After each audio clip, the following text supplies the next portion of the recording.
Assalamualaikum warahmatullahi wabarakatuh.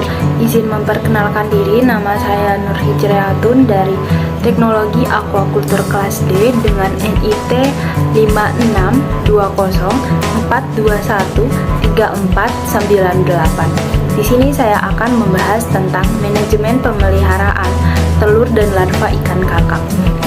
Ikan kakap. Kakap adalah keluarga ikan laut dasaran yang hidup secara berkelompok di dasar-dasar karang atau terumbu karang, mempunyai ciri tubuh yang bulat pipih dan sirip memanjang sepanjang punggung. Jenis ikan kakap yang banyak ditemui di Indonesia adalah jenis kakap merah. Nama ilmiah Leutinidae, kelas Achinopterygii, famili Leutinidae, ordo Perciformes, dan filum Chordata. Penyediaan benih yang tepat baik dalam jumlah, waktu, maupun mutu menjadi faktor utama untuk menjamin kelangsungan usaha pembesaran ikan kakap.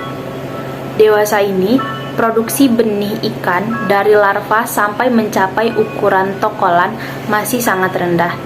Diduga, larva di bawah umur 3 minggu kondisinya masih lemah, sehingga mudah terserang hama atau penyakit dan dimangsa oleh ikan yang lebih besar.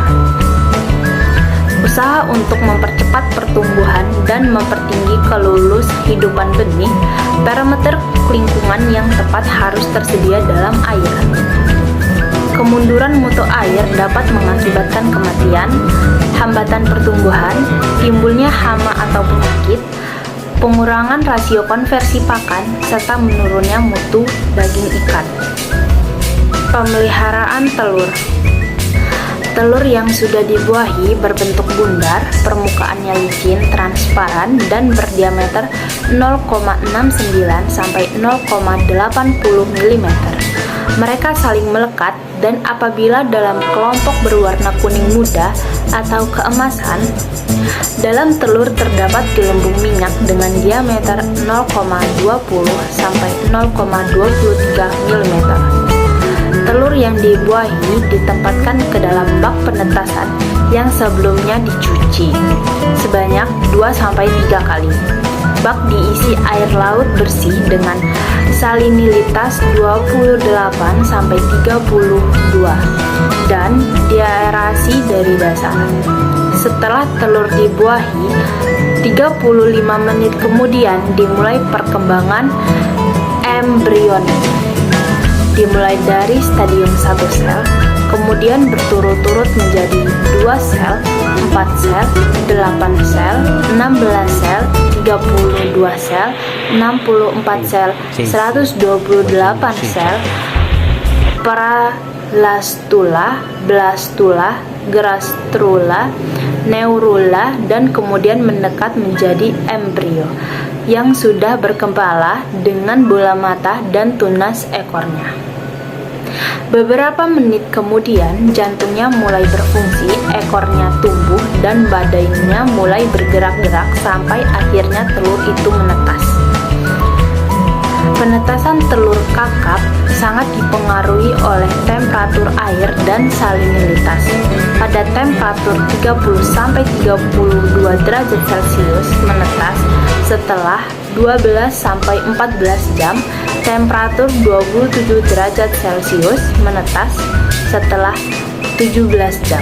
Sedangkan salinitas yang baik untuk penetasan berkisar antara 25-34. Pemeliharaan larva. Pemeliharaan larva ikan kakap dilakukan dalam bak pemeliharaan atau circular fiberglass tank dengan diameter 1,4 dan tinggi 0,8 meter, atau rectangular concrete tank dengan ukuran 5x2x1 meter atau 2x1,5x1 meter. Bak-bak diisi air laut bersih dan diberi aerasi secukupnya. Untuk menekan peningkatan kadar amonia di dalam tangki pemeliharaan, diinokulasikan chlorella atau tetraselmis. Kepadatan yang ideal untuk chlorella adalah 50 x 10 sel per mili, dan untuk Tetraselmis 5 kali 104 sel per mili. Chlorella dan Tetraselmis juga berfungsi sebagai pakan rotifer dalam tangki. Pembersihan tangki harus dilakukan secara periodik dengan menggunakan sipon. Bila larva ikan berumur 7-20 hari, dasar tangki harus dibersihkan setiap 2 hari, sedangkan larva berumur di atas 21 hari, pembersihan dasar tangki dilakukan setiap hari. Umur larva di bawah 7 hari tidak memerlukan pergantian air, sedangkan umur larva 7-15 hari memerlukan pergantian air 20-30%, dan larva berumur 15 hari ke atas pergantian air 50-60%. Pergantian air tidak boleh dilakukan sekaligus, tetapi sedikit demi sedikit dengan cara mengalirkan air bersih. Di samping hal-hal di atas, yang tidak kalah pentingnya adalah pengelolaan mutu air dalam tangki.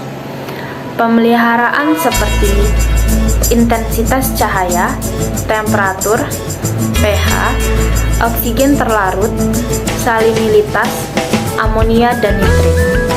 Pertumbuhan ikan baik pada temperatur 25-32 derajat Celcius dengan pH 6,5-9 dan oksigen terlarut di atas 5 ppm. Temperatur yang baik untuk pemeliharaan larva ikan kakap berkisar 26-30 derajat Celcius dan optimal 28 derajat Celcius dengan pH 7,5-8,6 dan amonia di bawah 0,1 ppm. Sekian yang dapat saya sampaikan, kurang lebih saya mohon maaf, saya akhiri. Assalamualaikum warahmatullahi wabarakatuh.